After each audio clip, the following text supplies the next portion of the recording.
Hey guys, and welcome back to my channel. It's Electric Nails here, and today I am going to be showing you how to encapsulate these flame stickers onto this beautiful ombre nail. So in our last video, we created these ombre nails by using a sponge. The one on the left was made with the Magic Gel paints, and then the one on the right was made with the Bio Chic. And now I just thought it would be really cool to put some flames over top of this to go with this whole kind of vibe. And I have these fun flame stickers that I got, I think, off of AliExpress. And I'm hoping to put these up at the base of the nail. So I've never actually used these stickers before, but I'm just gonna do this tutorial so that I can play around with them and hopefully teach you guys a thing or two about applying stickers. We're gonna take our tweezers and we're just gonna bend the paper so that we're able to get our tweezers into there. And then we're gonna slowly pull it off of the backing. So these are they're like vinyl, so they're quite stretchy, so you just want to be careful that you're not overstretching them. I'm just trying to poke that through so that it's leaving behind the parts that I want it to leave behind, just like that. Okay, awesome, excited. So now I'm going to kind of try to measure it, and I think I actually am gonna use my cuticle tool on one end so that I can try to lay it flat as I can. So I'm gonna go ahead and try to line it up so that the back of the flame is actually on the back of the nail, like up by the cuticle. So I'm gonna try to line up that part first.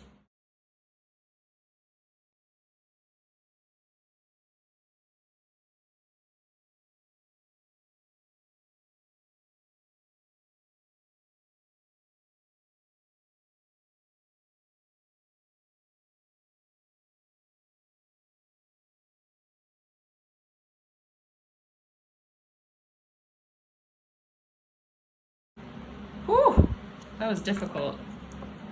All right. So now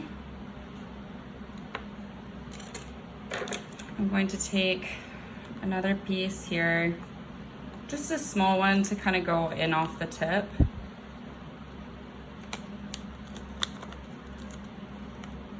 I think I want to use this guy right here. And then I'm actually going to extend this guy,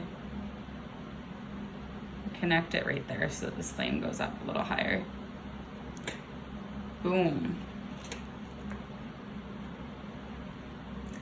So there you have it. And then once you've got your sticker on there and it's all secured and in place, then you are going to want to encapsulate it. So this part's really important. I've seen so many people have these stickers on their nails and they just peel off because the nail technician just used a top coat and called it a day. But unfortunately that doesn't hold quite as well as you think it would. You really need to encapsulate it in some builder gel first. So I'm just using a clear builder from Magic Gel. It's called Brilliant and Universal. And I'm just gonna paint that over top of this nail. Just being cautious not to pull at my brush too hard because I don't want to lift any part of the design. And I'm keeping my brush going with the direction of the design. I don't want to pull it back because I don't want to pull back those little areas just in case they didn't stick as well as I think that they did, which I'm pretty sure they did because this shit seemed really freaking sticky, but just to be safe.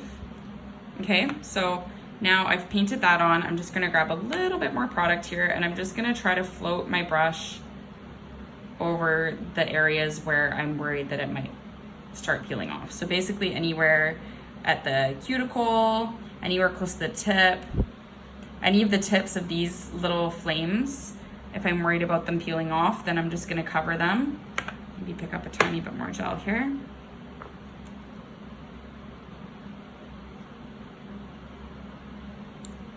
Like so. Okay, and then I'm gonna put that into the lamp and cure that for 60 seconds.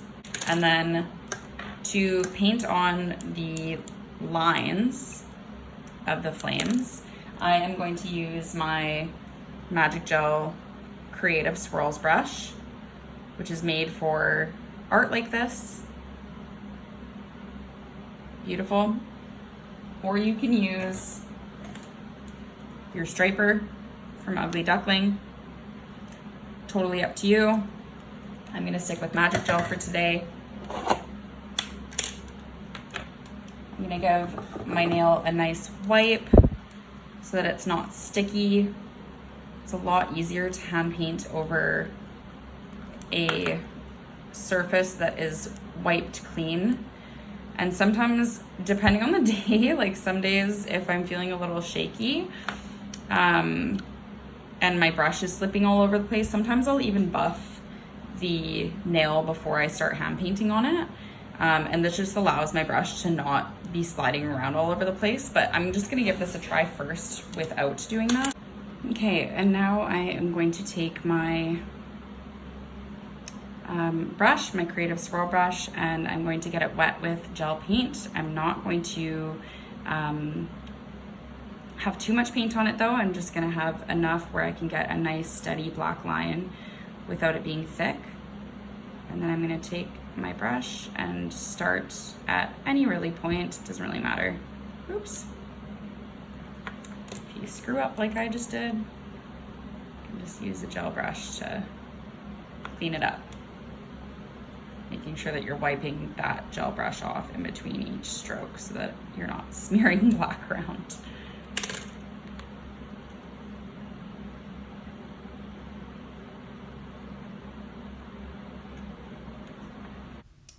So I'm just starting at the tips of the flame and then working up the side of the flame.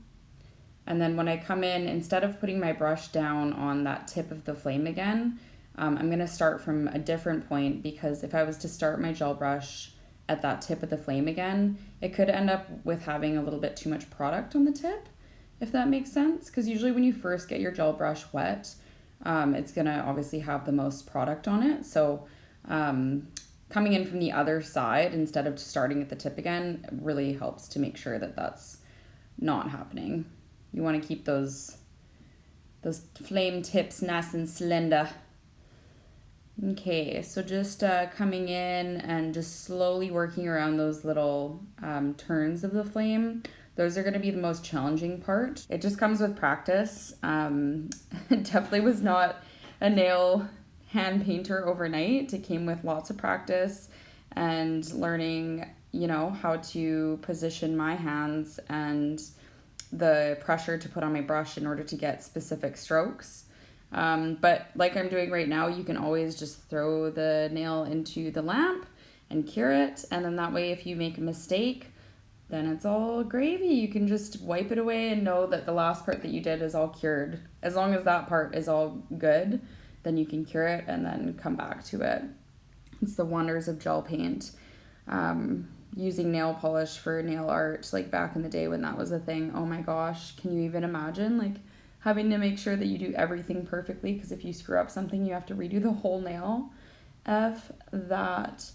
So I'm just going in and I'm just gonna keep on doing the same thing and just slowly working the line around the sticker. I'm moving nice and slowly so that my lines are nice and clean. You don't want super thick lines on this. It's gonna distract from the sticker and from the design. So just slow and steady.